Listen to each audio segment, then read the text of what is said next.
Welcome everybody, hi! It's another episode of No Tippy Tappy Football brought to you by Boyle Sports. And new customers can still get a bet £10, get £30 in free bets offer, plus a £10 casino bonus. And of course, it's only for over 18s. T's and C's applies. Please always gamble responsibly. Hi Sam! Hello Natalie. How are you? Sad. You know why?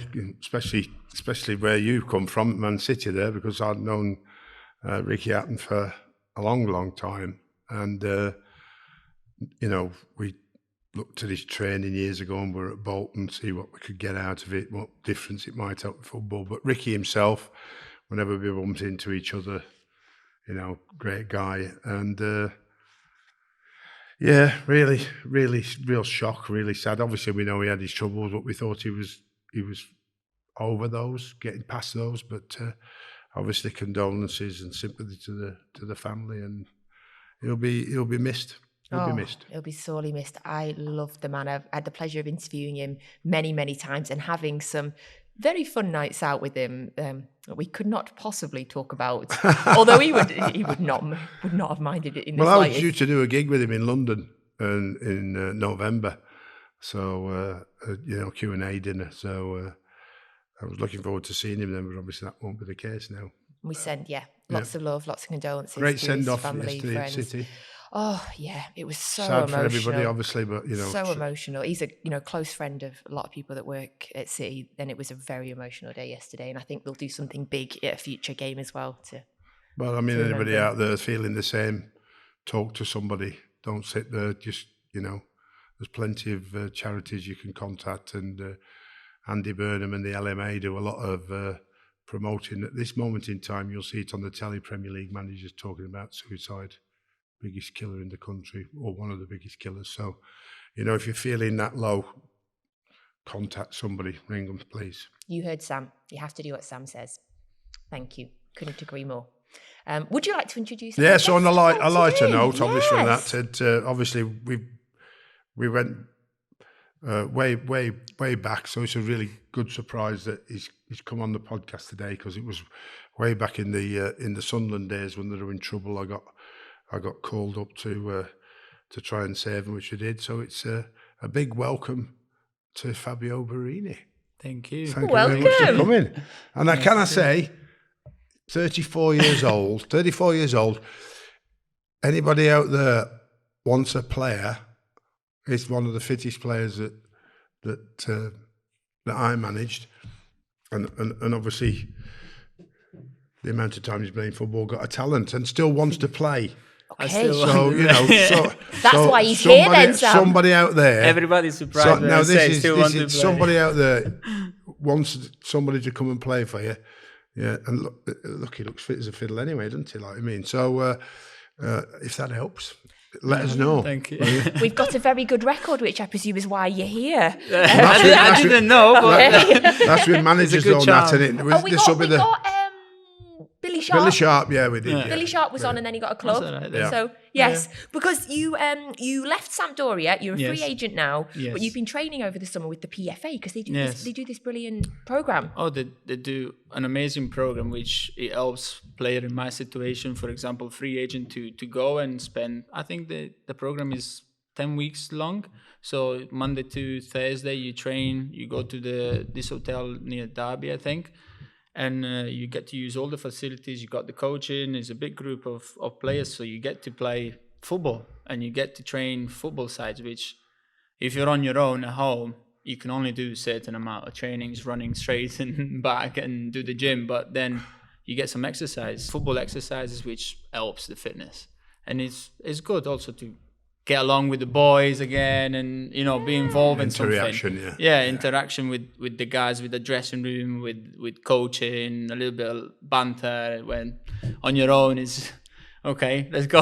Let's run some more, yeah. let's go. Whatever is the weather, whatever is the condition, you just go. But so I guess you they keep you at the fitness level so that when a club comes calling, you can go straight in. Yeah, whenever a club calls you, or I think they have a system where scouts and teams can actually access to data and stats and video even of the games that you can play, so they can pick the players, which is good. They have service for everything, recovery, mental health, speaking, because I would say that probably, I want to say this because I told you before, I would say this maybe there's a lot of clubs maybe, because you were talking about maybe going down to the Championship and playing there. There's a lot of clubs, saying, no, it'd be too expensive for us.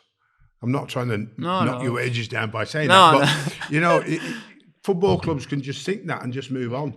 Yeah, without actually speaking to his agent, you know what I mean, and then seeing if everything works out. So I hope you get fixed up because you clearly love the game.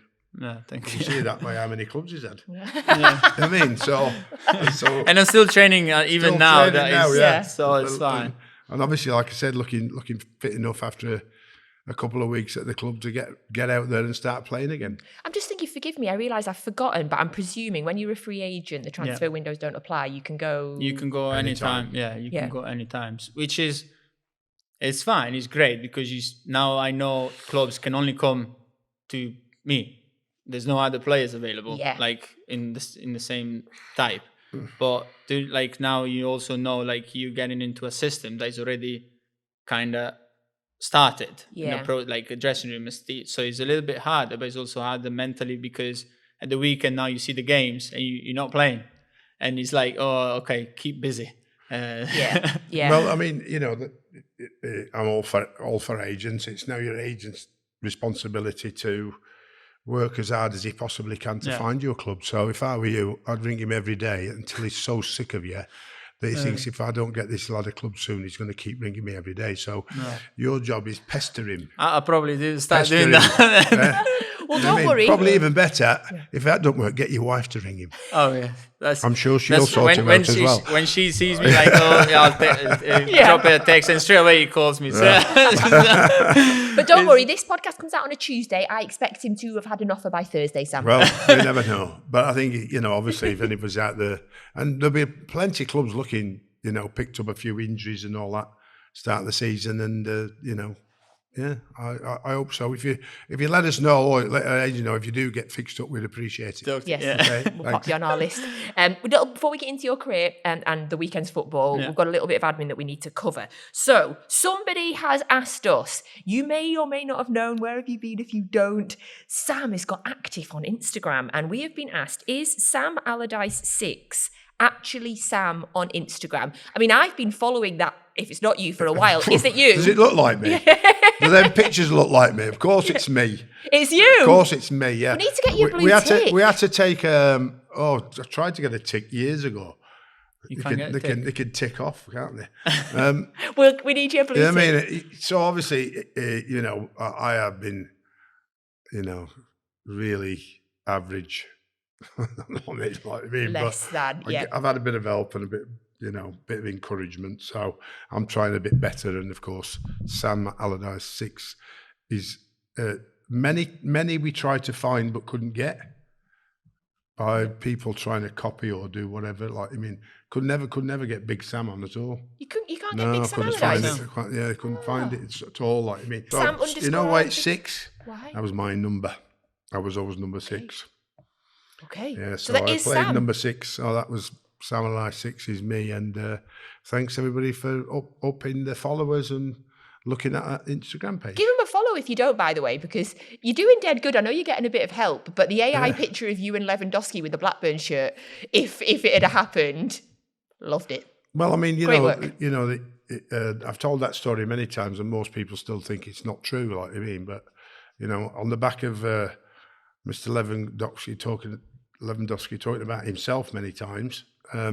Told you, and way back to that story, it was only the Iceland mushroom cloud that stopped him coming over.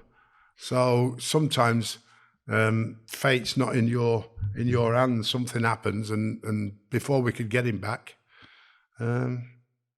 he'd gone to Leverkusen. I want to see some more AI ones of you with players you could have had. Yes, please. Let's do more of those. Also, we've got to announce a winner, because last week we were giving away a West Ham shirt for people that got in touch with us across our socials. We have a winner. Congratulations to Liam Latham. You are the winner. Presume we'll get in touch with you. Get in touch with us. We'll work it out. Okay, so Fabio, your first ever Italian international guest. I think you're our first ever Italian guest, actually. Oh, think it might be. Italian it might. Yeah. Difficult to pick, I would say. Yeah, I think so. We're excited about it. And he's not got a Scouse accent yet. Like, that's unusual, isn't it? No twang at They all. come and live in Liverpool, like they end up with a bit of a little bit of a northern accent. northern, times, We'll teach you some slang. You scored some big goals for Sam when you were both at Sunderland, including there was one that we looked up just before we came on in a tour draw with Palace that Sam described as the goal of the season. Goal of the season. And I think it was near the end and it got us a draw, is that right? It was, I think... My memory's not as great as it used to be. Probably midweek as well, so it was a hard period towards the end as well. So I remember celebration also coming over to me, So probably I wanted to say something specific, but someone stopped me. He said it all with a goal. Don't dare leave me out again. So that's you were all right with that, I'm sure. That's the best language. That was the best language. That's the only one that counts, really. Yes. Don't take it personal, just the best language. If I put you on the pitch, make sure you don't deselect yourself. Yeah, exactly. Well, they always come in saying, "Why have you dropped me?" I say, "It's not me. It's you dropped yourself." Yeah, exactly. I agree on that one. It is very true. Like players think it's always personal, but it's not. It's never. So, but that was the young side, younger, and which is fine. It's part of personality. It goes to the territory. You're Italian. Yeah, exactly. You know what I mean? Come on. When I say to my wife, I can't control it. Get the hands out. So, but it's great. I'm very much looking forward to getting into your career because your list of clubs, managers, play are unbelievable. But forgive me because I told you when you came in, I'm a Manchester City fan, and so I cannot go any further in this podcast without talking about the Manchester derby because I had a lovely football day. Yes. Today also a couple of days. yes, believe me. Oh yes, there's a smug face going on. Ruben Amorim now has a 26% win rate in the Premier League. Just to put that in perspective, Sam, you've managed 537 Premier League games and you have a 33% win rate. Like, it's unbelievable. They seem to have a lot of issues, but one that was been talked about a lot since yesterday is the formation not getting the best out of Bruno. And obviously Bruno's been, their standout player for them, one of the, arguably one of the best 10s in the country for years. What are you making of the Well, I mean, look, the bottom line speaks for itself. 8 wins in 31. Now, if I'm at a Premier League side, it's harsh to say, but I wouldn't keep my job. It's a club far lesser than Manchester United. They would expect better results than that. You know what I mean? And I think that that's relegation form. You know what I mean? That's only maybe a few draws in that. Like, I mean, that's it's not 30 points anywhere near it. Mm-hmm. So it's it's just after the start of the season and the change around as players and more players in but not a change too much on systems of play.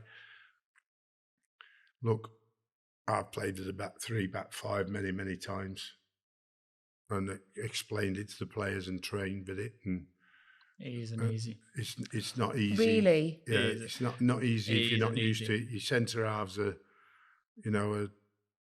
have got nobody alongside them. It's a different way of defending. It's a different way of defending. You've got one spare in the middle, so who picks up who. Often I sometimes feel that you're only facing one up front, and you've got 3. Yeah. So, too many spare men. Yeah. Right. If you've got the good players in the middle, the centre half or left half, or even the midfielder, you move them around. So you want the middle guy to always have the ball. You then turn them around with a back 3 or 5 to have the extra man behind the first strikers. You don't want them in front of them because in front of them the strikers. If I'm the strikers, I'm happy. I'll just keep it there. I don't even come to press. But they can talk about systems all they want. You know what I mean? Well, I mean, he's not changing that system. It's individuals playing to the best. Yeah. Yeah. And of course, if some player's playing out of position, and he's one of the top players, he has to put his top player in the position he wants to play more than anything else to express themselves. Yeah, but and that's Bruno, they're doing. Looks like spent enough money to be creative, more creative, but they ain't scoring any goals. Yeah. I'm thinking, and like, obviously an example is Grealish at Everton for me now. It was a City in a structured way where he's a free player. He's one of those players that he doesn't need to think where he needs to be. He's just express himself at his best when he's free to do his own thing, and Everton is doing that. So Bruno needs to be almost free to be Bruno. Yeah. Well, he only has to get back behind the ball, doesn't he, when you're losing? I mean, you don't have to go tackling. You don't have to go, you get back behind the ball and block off some spaces, and then if anybody comes in, just shut. You wouldn't ask. You want him to shut him down, but you don't want him tackling or winning the ball. He didn't even shut Foden down yesterday for that first goal. goal. I know, but the space he had. That's communication. That's fear. When they talk about players not trying, that's never been the case. Players always try, but when they're fearful, they freeze. They don't think straight. Yeah. They start making the wrong decisions. Overthinking even. And Manchester United in the end. I mean the defence with the goals. I mean, just the third goal. they were lucky it were only 3. Still of it. Oh. They were lucky it were only 3. Yeah. Oh, it could have been 5, definitely. But the way he is not changing. He has said Manchester United will have to sack me for me to change my formation. How is he the only person that thinks that's okay? I don't know. It's harsh on even the players at times, because the players none feel comfortable. But has he said that because he wants out? But also, because how many times have we seen a manager say that? Yeah. Call his way out. Even the way he said, "Oh, I'm really happy today because of the effort of every player." So, but that's standard. That's the bare minimum. That's a minimum. Nat, you shouldn't be happy for his life's a misery every day. Oh, yeah. I'm telling you, since he's been here, his life's a misery.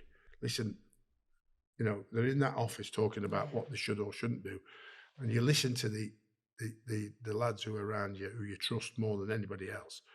And you take their advice. Sometimes you do, sometimes you don't. But particularly in the bad times, that's why they're there, to speak up and say, you can't do that, Gaff. You got to. Do you think you can ask the players as well or not? That because culturally, I've seen that in Italy happens. The manager, when he's in a difficult position, he has his staff. He wants to also hear the dressing rooms. I agree. Thoughts, I agree. Which sometimes it can be productive or counterproductive, because depending how well you take in the dressing room opinion, because sometimes you go and ask for an opinion and then it kind of backfire you and say, oh, I didn't like what they actually think we're doing. so that's. I agree with that. I agree with that. If the players are big enough to say it. Yeah, because that's always also the case. Sometimes you're saying the things that you want the manager to hear, or you're saying the things that you actually thinking, because there's two different ways. I think quietly, and I've seen both in my experience. A good captain, Fabio, a good captain comes and knocks on the door and said, "Look, the lads are let's sit down." Thinking, what about this? Like you mean, and he's got to try and if you're struggling, obviously it's a big job for the captain to come and talk about that. But I think it's important that you get the information from all levels. But the priority needs to be Manchester United in that case. When he goes and knock at the door, the priority is only Manchester United. It's not players or manager. It's difficult. It's just a great shame that we're not seeing the battles that we have up in the north here. Playing Liverpool, Man United, City. I'm all right with it. For United though, have you seen their next 3 games? Chelsea at home, Brentford away, and then Sunderland at home, and then it's the international break. Well, they look at the certainly. You shouldn't be doing this, but certainly we look at the Brentford and Sunderland and thinking we should definitely be doing them. The Chelsea, that's a different story. At home at Old Trafford, they should be. Yeah, but it's worse for now. Yeah. Well, if you start the game in a bad way, then it gets on you. The players will feel it. You can see it. It happened in many teams. You can in AC Milan when the stadium is like that, you feel you feel, and then it's hard to get out of it. It's like, wouldn't fancy. There's a drain of confidence because I thought, like many people, watching the Man United Arsenal game, which they shouldn't have lost. There was hope this season, but results have drained. Didn't help. The pressure is right back on. Do you think they would sack him? Not that they will. Do you think they would? Because Well, they have to. And do you think it could happen based on these next 3 games? Well, it could be. It will be talked about. I mean, 1831. I mean, everybody's forgot last season and thinking, but it's not. The record's still there. I mean, if that's in, it's lucky that there's the break.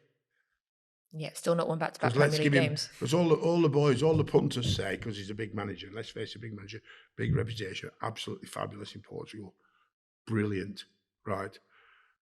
Let's give him a bit longer. I don't hear him saying that about managers who are struggling at the bottom of the Premier League. Like, oh, he's a great man. Let's give him a bit longer. But all these punters of ours, well, let's give him a bit longer. They don't have European football either. Otherwise, he's no, got more. That's even better. More, yeah, exactly. Yeah. He's got a lot He's more got games. he's got all week to work on, a lot fresher. Less time to work with the players. Now you got an ideal time to work with the Chelsea players will for have a game every this game. week. Yeah. Which, quick word on Manchester City as well. Obviously, you can't go on. What did you make of the City performance yesterday? It was good. Stop smiling when you talk about it. Said, what do you think of of the smile off her face here? No, it was good. It was better. Like especially the second goal. I think it was more Manchester City, what we used to see Manchester City doing. But again, is a refreshing of the old Manchester City squad with new faces, new players, and everything needs time. Even the first year that Guardiola came here, it was the old players, but new system, and it took time. The first season it wasn't great, so now it's that process again of getting new players to think the old way of Pep and getting to feed it, because it's a very specific way. Even the fact that they got Donnarumma in instead of Ederson, which is completely two different goalkeepers. Like one is, like we were saying before, is the best goalkeeper for long passes and picking the men out. Donnarumma is good with his feet because I play with him, but he's not going to be the one that makes the assist like Ederson did, but he's going to save you the results. Like yesterday, it was 2-0. If he goes down to 2-1, then it's a different type of game, but it was a big save, and he's made for those big moments. So that's like those new players, how they're going to fit in with their own characteristics. He's gone against the grain a bit here because he's not that great on the ball. Yeah. So he's gone against his own grain for the benefit of what he needs, and that's more clean sheets. And more clean sheets will come with a goalie that, not that any Man United had a bad, Man City had a bad goalie really. I mean, all between the sticks, all of them pretty good, but is very good. He by the save that he pulled off. Who knows what the result would have been if that had gone in? Yeah, I mean, because Man City, we've got to say they were fragile. You know what I mean? So you see, even all the teammates, the defender went to him after that save. Give him the old bump. Like it's good even for a new player, even if it's the size of Donnarumma, to feel that from the new teammates. It is very good after you make a big save like that in the derby. So that's going to boost him a lot. Like, I mean, it's not that he needs boosting. Yeah. Because, of course, you played with him, so you have first-hand experience of him. Yeah. I'm excited by that save I saw yesterday. How good do you think he's going to be in the Premier League? Very good. For me, at our time, he's the best goalkeeper close to Buffon, because I've seen him at AC Milan. He was only 18, 19, he was already a regular starter, no doubt. Like, and that's rare now, isn't it? It's very rare for a goalkeeper. 18, you can get the strikers or the other midfielder, but for a goalkeeper, it's very hard.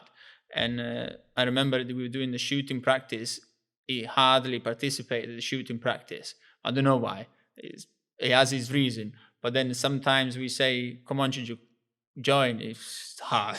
Like the level of the finishing, you need literally to put it like close to the post at a certain speed for him to be able to not get it. And it was 18. So now he's 25, and he's still 25 only, and he's already played 8 years professional football. Won everything. I mean, he made his debut at 16 for a goal at AC Milan. Oh my gosh, it's unbelievable. What did you call him? Gigi? Gigio, is that? See, I didn't know. I introduced him as Gianluigi yesterday because I didn't know. Gianluigi. Yeah, which is the same, I think, as Buffon. It's Gianluigi Buffon. Yeah, but we call it Gigio. Gigio. So, Gigio. So if I rock up and call him Gigio next time, is he going to look at me like you're not my friend? Or? No, well, it's the same. Like, just say Fabio told me to say Gigio. Yeah, the wives have been talking, so it's fine. Yeah. It's all good. It's fine. Great, I love that. That's made me feel better. Anyway, let's get away from Man City. Okay, Now, Natalie and her Man City podcast we're talking about. You know what I mean? It's a Blackburn podcast. We all know this, Sam. Okay, right, Sam, this is a good one I've got for you here. Right, you ready for this? Obviously, you worked with Sam at Sunderland. Yeah. You said in an interview over 9 years ago that you appreciated Sam's honesty as a manager, and I'm going to quote you. Okay. He shouts a lot. Yeah. Sometimes for no reason. And he doesn't always speak proper English, but he's a manager that you listen to. But it's true, he's direct. You know exactly what you're getting and you know exactly where you need to go. It's simple as. And I still like to find that honesty in managers to players because it's hard now. With all the media attention, you don't get that straight honest opinion if it's brutal at times. Like you don't play like we said before because you don't pitch yourself. You've been trained badly. Yeah. Like players don't know how to take that nowadays. Like so you need to be gentle in the way you saying things, which is not the case. No. Like I want and I need straight. You don't play him because your training was terrible. Or last game you performed terrible. Fine. Great. I know where I need to work. And he was good at that. And it probably that still is be. Very much him. Yeah. Well, I think that when you're in a complicated situation like Sunderland was, and the predicament that they were in, that clear instruction and clear ways of training and playing gives the player more clarity when they're going out and playing on the pitch. Because it gets very, very difficult when what do we have? 3 points after... Not many points. 3 points. There were 3 points after 8 games or 9 games when I joined. Yeah. And it was a tremendous effort to get out of trouble. Yeah. Fewer instructions, but clear instruction is easiest. Yeah. If you have too many instructions, too many informations, you're worrying about remembering it all. Yeah. Where if you get 3, 4, I say football is direct. It's simple. Yeah. It's not like we overcomplicate. Do this, do that. Like then the players goes on the pitch worrying about, what if I forget what they told me, and then just worrying. Yeah. Instead, with them it was very direct. It's a great end to the season. Yeah. Yes, it was a lot of people talk about we all want to win things and we all want to do what we've got to do, but feel it. The relief after we beat Everton 3-0. Which was the last but one game of the season. The stadium just erupted with joy. 48,000 of them. So that's the relief and the appreciation that they show, and the lads enjoyed. I think under pressure. I think we lost one in the last 11. Yeah, the last at the end. At the end, I think after you took us away. Yeah. No, not another Dubai trip. Yeah, it was another Dubai. There you go, Nazi. Another Dubai. The Dubai king, me, the big Sam. He knows exactly how to decompress. So it's fine. Decompress and we turn back. It's fine. 11, like you said. And then you knew that you couldn't get beat when you got back, or you wouldn't get to go again. So exactly. So it's decompression, and he knows he gave you so much, so you need to give so much back. Simple. I love that. I love that. I mean, you have a serious list of clubs, by the way. A serious list. I want to ask you this question. Okay. What's the difference between Italian football and English football? What's the difference? What the difference, Because, mostly Italian as well. Because your clubs... obviously you got Turkey. Yeah. I'd like to know about that, but you know. You've got Chelsea, Roma, Liverpool, Sunderland, AC Milan, Sampdoria. Yes, and Karagümrük in Turkey, which it was a different culture altogether. The difference I would say between Italian and English football is mainly on the structure. Right. And how players live the football week. Like in England is very structured. Like, for example, when you were a manager, you knew Monday, Tuesday was training, Wednesday off, then Thursday, Friday, prepare the game, Saturday, play. In Italy is none of that. In Italy is very results driven, 10 times, 100 times more than it is in English football. Right, okay. So you play on a Sunday, you might lose, you might win, you might draw. If you lose, the Monday should be off. It's not off. You train. You train until you start winning again. And they use that approach then. Yeah, they use the approach is a lot more intimidating in a way. Yes. Of performing, and on the pitch instead is a lot longer sessions, a lot more tactical sessions in a way. It's not like that the week is split into half. The first half you train physically, the second half you train for the game. Yeah. No, it's always like the exercises are always aimed at the game that you're going to play the weekend. Okay. Like if you play a 4-3-3, okay, we do an exercise where in the middle of the park there's going to be 3 midfielders and how to find the way to go past it. So it's a lot more thinking into the training instead of just execute it. Is a lot more. And then obviously you go to the hotels many times. Many times. So you don't sleep in your own bed hardly. No. Oh really? Yeah. Okay. Yeah. Like when I play for Roma or AC Milan, like I was home only 2 days a week because you play midweeks games and you're away Saturday, Sunday, then you probably sleep at home on a Sunday night after the game if you play at home. If you play away, sometimes you choose or they make you sleep at the training ground because you play again on a Wednesday, which you're going to be in the hotel Tuesday, Wednesday again, and then you're up again on Friday, which is the same that Man City and all the big teams will do. But in Italy, you stay away. You're not coming back home. So at times you go through periods where mentally, like always away, changing the bed, changing the pillow, flight, come back, sleep at the training ground. Sleeping at the training ground with like you share obviously the room, but you're always at the training ground, so you see always the same. Like mentally, it's a lot more than I would say in England for different reason. England has got his reason to be mentally pressured because it's a completely different approach, which Italian probably prefer, in my opinion. Like I like this type of pressure more than the Italian. I can deal with both because obviously I'm a bit of both, but it's easier to deal with the English type because sometimes you can, as a foreigner, you can step away and decide to not listen or to not understand, to not watch and everything, which in Italy is difficult.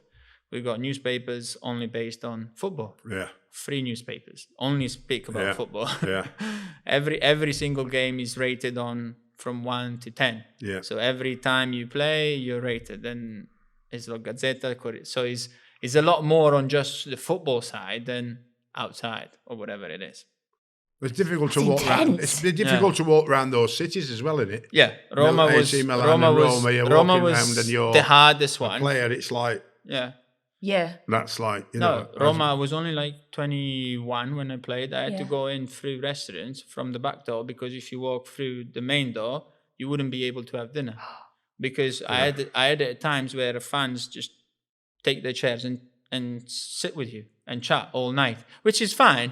But if you want to go out, like I don't know, trying to romance like just with your friends and have a dinner, you can't. So you need to go and hide, or even the traffic lights, you need to stop in between the cars because otherwise they get out and take the pictures. Just football, with you football, mad, obsessed. It is mental, but it's like at times it happens that they lock you in the change room as well when you lose. Tell us how mad Turkey is then. Oh yeah. That's a different kettle of fish, isn't it? it? That's a different one as well.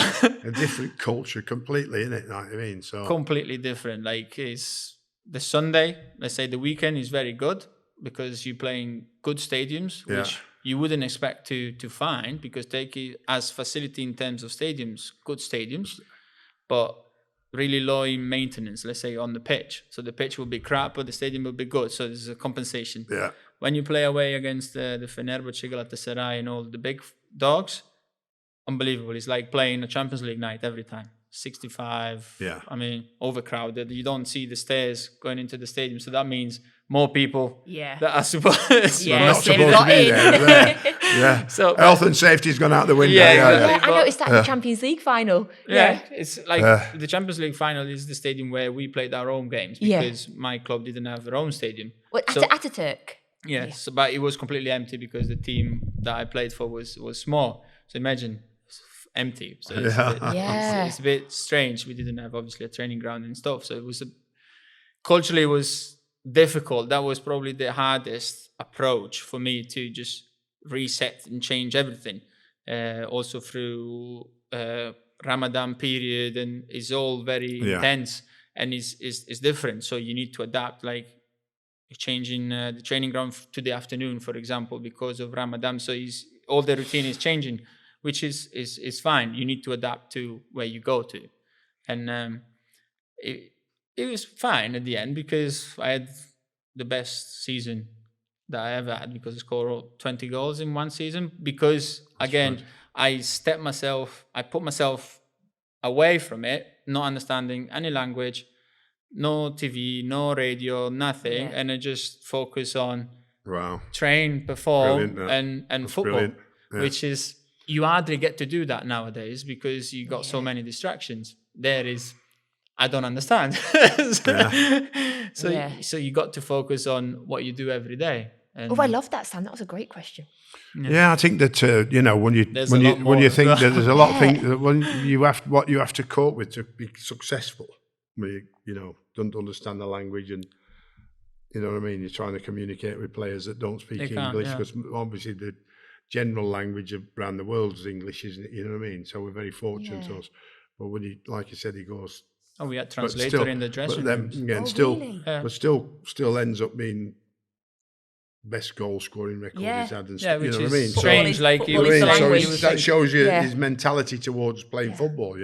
Makes me think about. I'm Scottish as well. You can't hear it in my accent, and obviously Scott McTominay's gone from Manchester United to he's a legend now, isn't he? And I can tell you, he is a changed man. He can literally walk 3 meters above any streets. Like he can do everything he wants now. Have you seen his dress as well, by the way? The Italians have rubbed Did they change him? Oh, he looks suave. I saw some pictures of him. I was like, oh my goodness, he's a different man. I saw a video on Instagram where he gets a header, he knocks it over the bar, and he turns around and he's kind of swearing, like saying "Mamma Mia" in Italian also. I said, you're Scottish and you're swearing in Italian.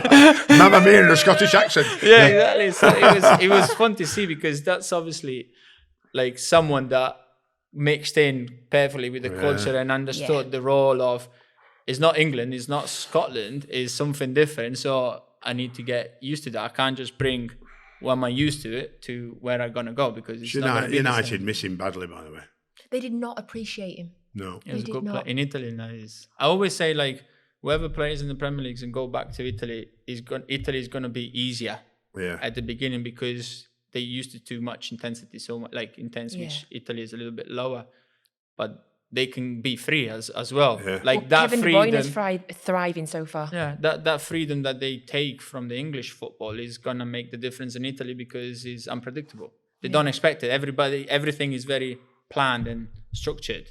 So that moment where you think out the box is good. City have Napoli on Thursday. I'm not looking. Yeah, I'm nervous. I feel like Kevin's going to come back away and go or home. Home, so that's good. It's okay. Yeah, is he fit? Good. Yeah, he's started the season better, phenomenally, Sam. Yeah, I forget what his stats are, but I was like, oh darn. He's going to come back and go, should have kept me. Should have kept me. You've also played with some phenomenal players as well. We are going to do a separate 11 with you, Ultimate 11. We're going to do that after Sam. Oh my goodness. Just obviously we mentioned Donnarumma that you played with 66 times. You played 40 times with Liano Bonucci. Wow. Where would he rank in sort of the terms of the centre-backs in the Premier League that we always think of? So say Van Dijk, Terry, Ferdinand, company. Yeah, I don't think he's up there. My opinion, because he played with nothing taken away, obviously, from Bonucci, but he played with probably two of the best defenders, which is Chiellini and Barzagli next to him. I mean, you would feel pretty safe with those two on your sides. Sam's playing with three at the back now, yeah. So, I mean, nothing taken away from him because he's still a good defender and shifting very hard mentally. And now he's gone to Gattuso's staff in the national team. You can see how passionate he is. But individually, as Van Dijk, Kompany and Ferdinand, I think they were better than Bonucci. Imagine this is a really difficult question. Who's the best player you ever played with? Just one name. Just one. Oh. Got it. No wonder he's thinking, wait till you see this 11. Yeah. Overall, I think... Sweating here, Sam, isn't he? Yeah. He's bouncing now. I think it's Pirlo for the... Pirlo, I think always Pirlo, yeah. For the overall, I mean... And the amount of length of time he played. Yeah, exactly. Length of time he played, and he always played the same. And you still couldn't get him. Like somebody that didn't have to run quick, by the way. Yeah. Didn't run quick. Never had to run quick. I had the same fitness coach. He was running though, like the volume of running. Because he was always on the move, and you could still like. I had him in Turkey as a manager. He played one session. He played. It was so bad. Like playing against him, it was like, oh my god, you're still good even when you retired like 5 years ago. He was what a player. He was seeing things that you wouldn't even think yourself. Make the movement to get the defender away. He will still pass it to you. And when me and my brother went to the Oasis concert, this is random. He was wearing a T-shirt, a Pirlo T-shirt, and the amount of people that came up to him and said, "I like your T-shirt, I like your T-shirt, I like your T-shirt." He's recognised everywhere. Yeah. He still has his own long hair. Oh, same. I hope he keeps that hair forever. Yeah, he still has it, so he's very recognisable. I mean, love that. And he says yes all the time. Pictures, photographs is nice. That's a great answer. It's a huge week for one of your other former clubs, Liverpool. It's Atletico on Wednesday, first game of the Champions League, and then on Saturday it's a Merseyside derby. Liverpool take on Everton. They had another last-minute winner, v Burnley. Gary Neville said it is the habit of champions. I mean, it absolutely is. When you're used to it, I mean, you know you're going to get something. Or you believe there's always something there for you to take. And they believe that you're always going to get something, So it's there. It's what champions do. And that diving, by the way. Diving. Why are you looking at me, Dad? No, diving. Honestly, I can't remember what game it was. It was going through. Subconscious. I can't remember what game it was this weekend. And I'm thinking, I'm a bit like Sean Dyche. Send them off. Yeah. Stop it. He didn't even try and make a tackle, and he's gone. And I think we see this diving, and they're getting penalties, and then we see this no contact, but they're not booking them anymore. Yeah. Why they're not booking? No, they're not. When you see it goes to VAR and all that, it's not a penalty. It is a penalty. Yeah. They don't book them for the non-contact of it like that, which is. Well, Liverpool have still got Isaac to come, obviously. Well, Yikes. yeah. Champions. Can you written all over them. Well, that was my question. Can you see your former club? Are they going to win the title? I can see them. Yeah, they're strong. They improved themselves if it was even possible. They changed a little bit of the fullbacks. They're both changing. I wasn't expecting that. They changed a little bit the front and. Big brave decisions made because they signed more players. Yeah, they signed more. They have they only signed one player last season, so they've saved all the money up for this season and gone bang, bang, bang, bang. And gone very big and precise in where they wanted to go. Well, they've got Atletico Madrid this week. Perhaps Isaac will make his debut there. You can claim a 50% bet builder boost on Liverpool versus Atletico Madrid with Royal Sports. You have to be 18 plus, T's and C's apply. Please make sure that you gamble responsibly as always. So you were Brendan Rodgers' first signing as Liverpool manager. But is it true that Mario Balotelli also had a hand in it? Did he help make it happen? No. Oh, I thought he knocked on the door to Brendan and said, "No, come on." Oh, he was after. He was after me. Yeah. What was Mario like, though? You got any Mario stories? Oh, any? How much time do you have? Podcast. It was mad. Yeah, it was mad. But again, he would be one of the top players that I played with if it wasn't for that side of him that obviously disrupted all his raw talent and abilities, because he's one of those that at the under 21s level, so still he was already a big dog. He's used to saying training he was losing 2-0 on the little small side of the game. He said, no, I'm just going to score 3 or 4 and we win the game. He literally do that in 5 minutes. So that how much difference was within his own players. In other words, a fan's favourite, but a manager's nightmare. Oh yeah, God, yeah, I loved him. Because he can win you the game at any time. So what you gonna do? You're gonna use him for that reason, or I don't know, disrupt all the dressing room for his behaviours during the week? It's a big balance off that one. It is a big one. Are you going to upset your players, keep doing it, or are you going to and leave him, or are you going to try and sort him out? Well, or he needs to win I don't think anybody week. can sort him out, really. Yeah, he needs to win the game every single week, and that's okay with the other players too, but it's not every week. I loved him. You mentioned you worked under Rodgers at Swansea before you then joined him at Liverpool. Forgive me in case I've got this wrong again. Did it not end well with him when you were at Liverpool, your relationship with him? I wouldn't say it didn't end well, but I was expecting maybe to play more, or because I was young and stuff, and we had different expectations maybe from each other. But that's football. I mean, I always say football has a short memory. So it happens at the time, and then you might meet us again, and a few years later, it's no holding back on what happened in a different situation, in a different club, at a different stage of your life, because it's all different. It all evolves. So we had a disagreement, but I went to Sunderland on loan because I wanted to play more, and I knew I had better players in front of me at Liverpool, and I was at a stage where I just wanted to play. So that was it. Then I came back and didn't play as much, which I still wanted to play because I did well at Sunderland before, and it is what it is. I mean, I'm fine with him if you ask me. So it's football. It's nothing like that. You would say arguments or stuff. It's just football. Just football like that. Did you hear what he said this weekend or recently? That he said it was a cowardly action from someone on the Celtic board to leak information that he wanted to leave. So somebody don't like him then? Do you think? Yeah. Somebody's not. There's nothing worse than somebody at board level that's not on your side.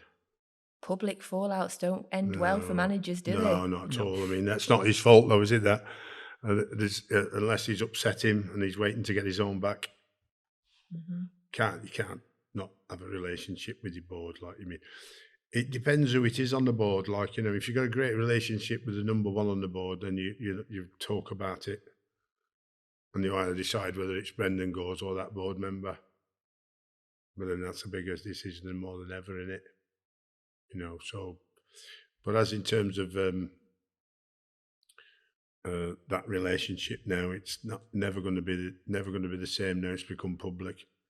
Maybe probably Brendan would deny it. I mean, I think he's right that he probably would, but we all end up the casualty normally as managers. Even when it's not our fault, we still end up being the casualty. The only one in the first one. We're the one that gets sacrificed first. I mean, we've seen a ridiculous sacking of Nottingham Forest manager, and he's Nuno's just brilliant at what he does. And then we've got that crap again. Want a better style of football, all that crap and shit they're going about. What style of football do Forest want? The finish, the top of the league nearly all season. Winning football matches, beating the big boys. But maybe he shouldn't have said what he said, but it was clearly why he said it, because it happened. When they said he manipulated, no, we have seen managers, Antonio Conte, brilliant way to talk your way out of a manager's job. Jose, brilliant way to talk your way out of a manager's job. Absolutely fantastic at it. But I don't think he was even talking about that. I think it was really strained before then. Yeah. And of course, when they talk about why he said that, it's because he knew he'd already tapped Targe up. Yeah. We know what goes on. No. You can't do it behind the thinking we're not going to know. You know what I mean? I knew I was leaving Everton 3 months before. I'd only been there 4 months, 5 months. You can smell it before. I can smell it. It was all done. It all went quiet. You go, well, you know what I mean? So who knows, like, they get another job and hopefully get another job in the Premier League because he deserves one. Mention Everton there. Obviously, it's Liverpool-Everton on Saturday. You famously have never lost a Merseyside derby as Everton manager. Yeah. You played in a Merseyside derby as well, a 0-0 against the David Moyes Everton as well. Sam, this list of derbies that Fabio has played in, my goodness. So, Fabio has played in Liverpool versus Everton, Sunderland versus Newcastle, Roma versus Lazio, AC Milan versus Inter, and he had another one, Sampdoria versus... Genoa. That's not bad, is it? Got in a few of those. There's a few there. Which one was like the tastiest? Which one was like the meatiest? Roma Lazio was good, but also like I would say Roma Lazio, Newcastle, Sunderland, and Sampdoria Genoa. They're all meaty for different reasons. Roma Lazio, they call it the month of the derby. It's never mind. Month. Yeah, it's not like it's not the week of the derby. It doesn't matter what you do in that month apart from that game. So it's as long as you win that game. As long as you win that game. So it's doesn't matter the rest of the month. Sampdoria Genoa this fans spoke to us and they said, okay, this year we have 2 targets: winning the derby and the other things. So winning the derby. But winning the derby was their focus because we were also like, it was last year, Serie B against Serie A. So there was a mismatch and we won. So for them, it was unbelievable. And Newcastle Sunderland for the other reason because Newcastle Sunderland is the only game that I played in England where they closed the road from Sunderland to Newcastle to travel across. Yeah. It's for me, it's good. I like those things. So in England, you don't see that often. Yeah. My second game was Newcastle at home. Steve McLaren, the manager, and like I said, we played the first game, lost 1-0 at West Brom Way, and I'm thinking, because I'd managed Newcastle. Yeah. You know what I mean? So I know it's like it. You know what I mean? So I'm thinking, like, well, how are we going to do this? I mean, so for some reason or other, we win 3-0. Don't quite know how. Like, we had the green shade, right? Yeah. It was weird. Yeah. For me, good performance that was as well. Nothing else mattered to the Sunderland fans. That was it. Yeah. That was it. I mean, they know I played for them. Yeah. You know what I mean? And they knew I'd managed Newcastle, but because we beat... You were in. Because I were in. And from that on, all the way through, I'm not so sure that they used to sing my name, and we were really struggling for a long time, weren't we? Bottom of the league. But that game sold it. And then I started, and I've said this before on this podcast in many places, I started hearing this song 6 in a row, 6 in a row, 6 in a row. And I went to Paul Brace, well, what's this song 6 in a row? I said, it's the 6th time on the trot we beat him. Yeah. 1-3 in a row. Well, it is the Merseyside derby this weekend.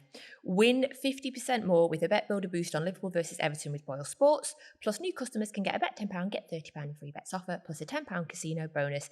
The offer is available from Thursday. And just a reminder, over 18s only, T's and C's apply, and always gamble responsibly. So just a quick word on Sunderland as well. Obviously, both your former clubs. Done well. Impressive. 7 points from 4 games. Yeah. Give me your gut react. One of these like shorter answers, like your gut reactions. Okay. Have they got enough to stay up this season? Yeah.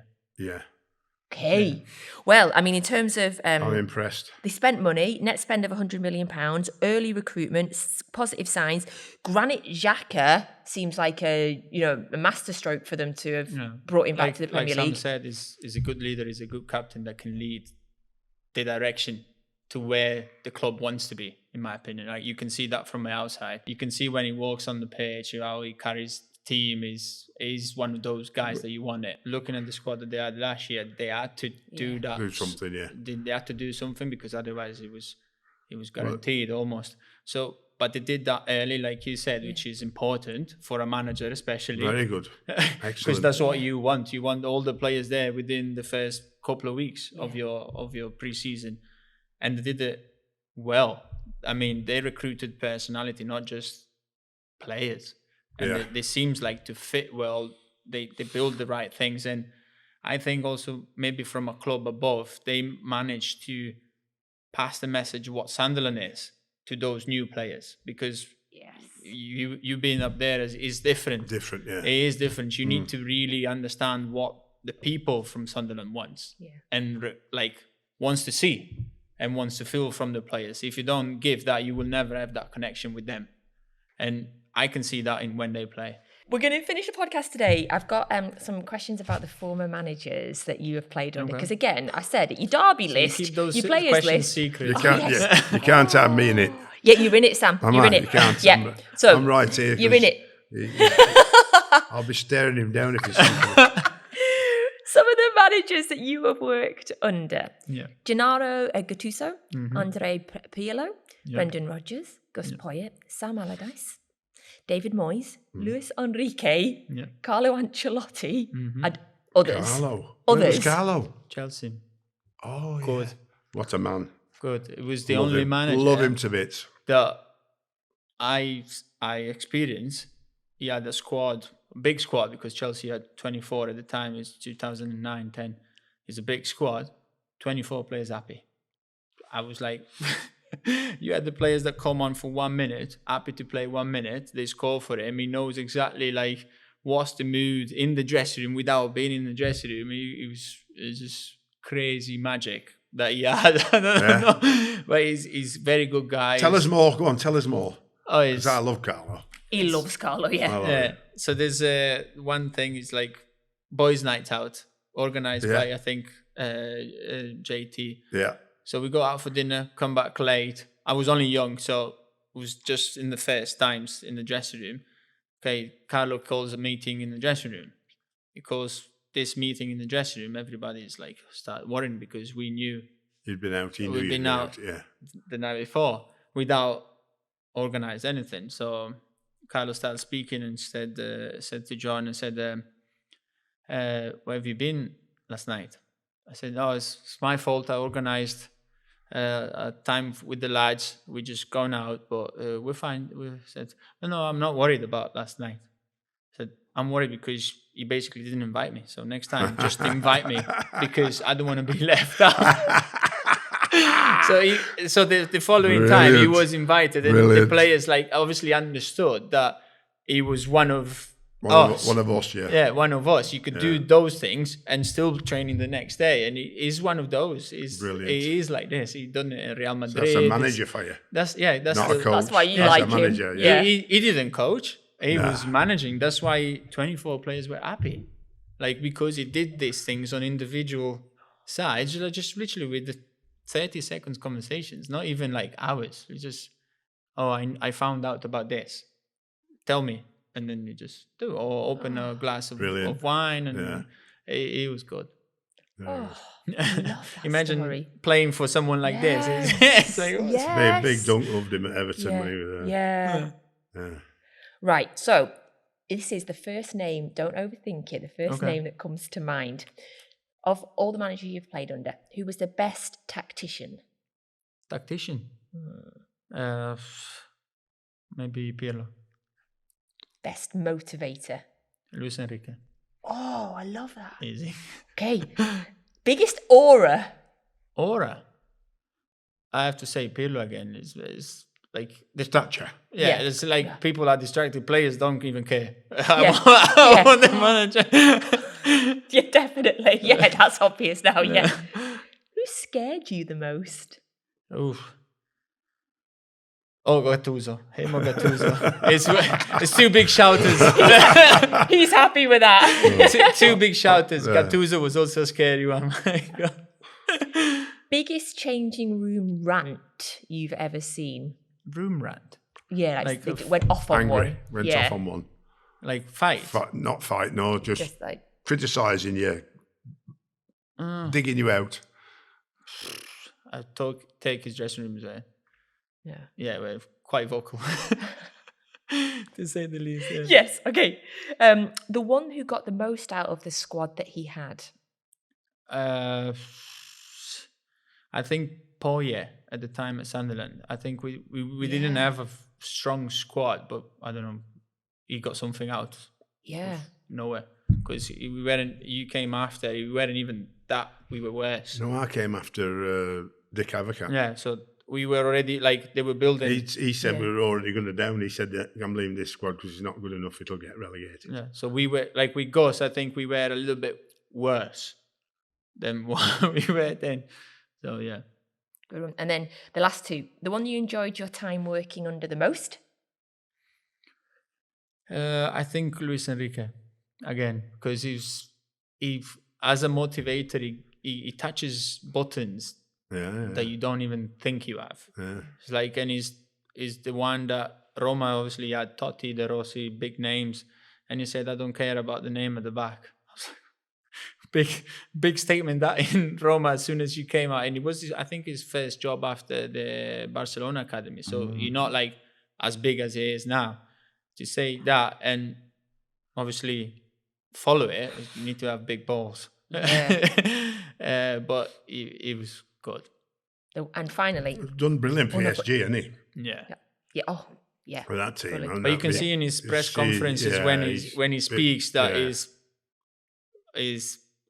another level on that side. Yeah. You can get players to do things that no other managers can make them do. And the one that you enjoyed your time working under the least. The least. Oi. Challenging, isn't it? Yeah. I know. I left it to last. Yeah, exactly. The least maybe Pioli for AC Milan. Why? Yeah, because I don't know, it was sour from the beginning. You know, when you can't really explain it. There's no one thing to blame. It was the manager before. I had a good connection. He came in and it was sour. So it's difficult to explain. So you can't even enjoy. Sour is a good word. Yeah, it wasn't there. It's like it's not arguments or nothing. It's just wasn't. So yeah, okay. Thank you so much. So after we finish the podcast, we're going to film a YouTube of Fabio's Ultimate 11, which I've already seen. Honestly, go and look for it because it is the best Ultimate 11 we've ever had, and we've had a lot. Not bad at all, is it? That one? Oh, thank you so much for your time today. Thank you very much for having me. Thanks, Fabio. Good luck, and let us know if the phone rings and you get playing again. Yes, I need to get it off airplane mode. Yeah, I mean, that would be our quickest ever, but it wouldn't surprise me. Yeah, good luck. We look forward to hearing that you're playing again. Thank you very much. And thank you all for joining us on another episode of No Tippy Tappy Football. Keep following. Keep following. Subscribing. And Sam as well. His Instagram's blowing up. And don't forget, new Boyle Sports customers can get this new customer offer when you join. Bet £10, get £30 in free bets, plus a £10 casino bonus. Over 18s only. T's and C's apply. And always gamble responsibly. So thank you very much for joining us. We'll see you next week.